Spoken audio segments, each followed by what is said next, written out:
Good morning. Day 80 of hiking the Appalachian Trail in 100 days. Been on the trail here almost an hour and a half. It's been warmer this morning. Wasn't nearly as cold when I got up and started hiking. And the shin is feeling okay. It was definitely pretty tight this morning, but I stretched it out some, and once I got warmed up, I think it's feeling better than it was yesterday morning, so that's good for sure. And gonna do in the range of 23 to 24 miles most likely today. Could potentially go a few miles further, but I probably won't get there early enough to feel like doing that. And I'm gonna stop at the Boots Off Hostel sometime this afternoon when I get there, and the lady is gonna give me some tent stakes, and I don't think they're super great like backpacking tent stakes, but they should get me to the end of the trail or to the next town where I can buy some in like 4 or 5 days. So depending on how heavy they are and how well they work out, I might just use those till the end of the trip, or I might try to buy new ones when I get into Irwin in a few days, like I said, next week. Well, the actual ground of the trail in Tennessee is pretty nice. There's not many rocks or roots, and it's fairly smooth in a lot of places, but definitely this morning been a decent amount of sections like this where there's just like tons of weeds growing over the trail. So that's super annoying, and it just like scratches and itches your legs and gets them all wet and stuff. So that's just been annoying. It's not really a problem, but it just makes hiking a little bit less fun. These sections are great though. Trail's pretty smooth, and the ups and downs aren't too steep either. Nice little view out here. We can see Wataga Lake there, and I'm gonna be down in just a few hours walking along the lake and going over the dam and then going past it today.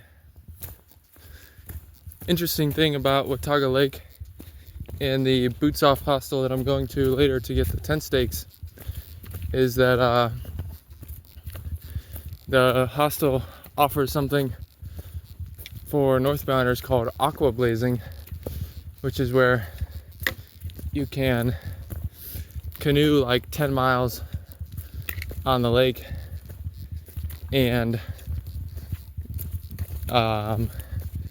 cover like 20 miles of trail on the AT. So obviously you're missing this section of trail, but some people aren't super particular about like walking past every single white blaze like I would say I am.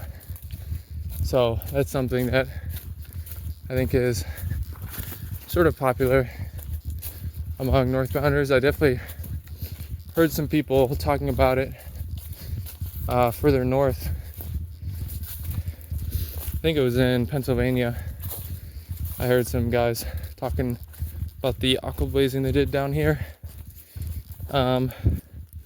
So that's kind of a interesting little different thing that people have come up with to do, I guess. Crossing the Wataga Lake Dam here. Nice little view out on the lake and the mountains on the other side, and Big Mountain on this side. And I think when we go just a little bit further, get a nice view out this way of those mountains there. So it's almost 1:30 now. Have less than an hour and a half to get to the Boots Off Hostel. So should be there before 3 o'clock, probably like 2:45, 3 o'clock. And hopefully hopefully get some tent stakes.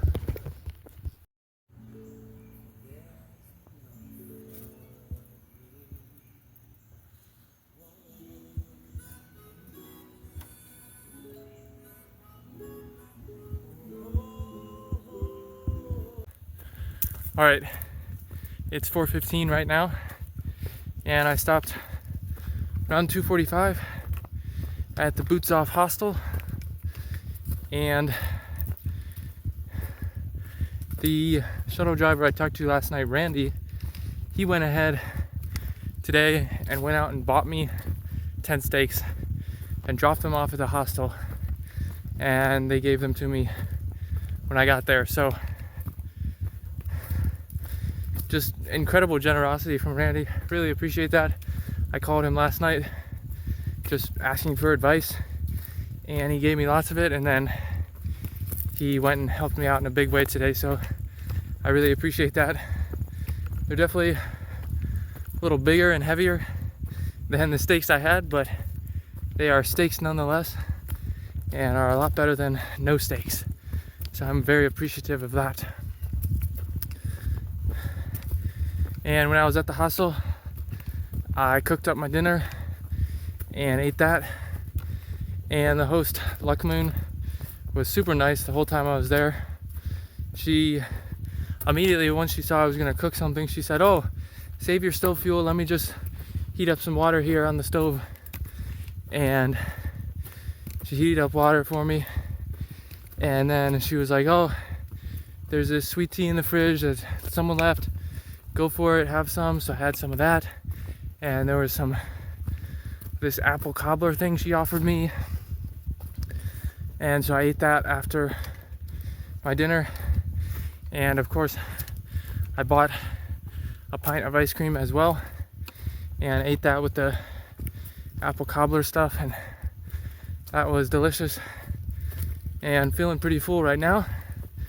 But got back on the trail right around 4 o'clock, and now have just under 2.5 miles to the top of this mountain where I'm going to camp, and it's another 13 or 1400 feet of elevation gain probably, so that's going to be fun with a full stomach and a little bit extra water. I have my 2 liters in my smart water, and then I have a little more than a liter in the bladder. Figured 2 liters was more than I needed, so I have a little bit of extra weight from that, but I will make it. Might just be a little bit slowly and not quite as fast as normal, but that's totally fine. So got the tent set up here with the new stakes, and they're definitely bigger, but they work well and are right now doing a great job of staking out the tent, and I'm very grateful to Randy for getting them for me. In the tent for the night, and turned out to be a pretty good day today. It got some new tent stakes courtesy of Randy, and had some extra food courtesy of Luck Moon at the Boots Off Hostel, so that was awesome. And I definitely went slower today again to try to protect the right shin, and it's feeling all right. It definitely was kind of better and worse throughout the day, but after I stopped this afternoon at the Boots Off Hostel, it was feeling a lot better the last few miles. So I'm sure it'll be tight again in the morning, but we'll see how it goes tomorrow. I did a total of 23.6 miles today, and I'm just stealth camping along the trail at a little campsite here, and I'm at the top of Pond Mountain, or Pond Flats Mountain, I'm not exactly sure what it's called, and that's at mile 1771.6. So in terms of 1771, again, like I said, my knowledge of the 1700s isn't that great, and my knowledge of Revolutionary War history isn't super awesome either, which is the primary thing going on in the late 1700s, aside from the French Revolution a little bit later. But I think 1771 is a little bit too late in time for the French and Indian War, 7 Years' War. I think that ended in like 1770 or 1769. So that's off the table, and I think it's in the ballpark of the time period of the Stamp Act, but I seem to think the Stamp Act was maybe a few years earlier. So the Stamp Act is really the only thing I can think of being historically relevant in that year. I think the Boston Tea Party and Boston Massacre were a year or two later, maybe a few years later. So not entirely sure, but I guess I'm gonna go with the Stamp Act. Some other things that crossed my mind today was something to do with maybe India or China, but I couldn't really think of anything. And I think there might have been some other war going on at that time, but again, I couldn't think of what exactly it was. So don't have much for 1771, unfortunately. But let me know in the comments if you know of anything that happened in 1771. And hopefully this game is fun for you guys as well. Looking forward to getting into the 1800s within a few days, and I'm sure I'll be able to come up with something soon, hopefully.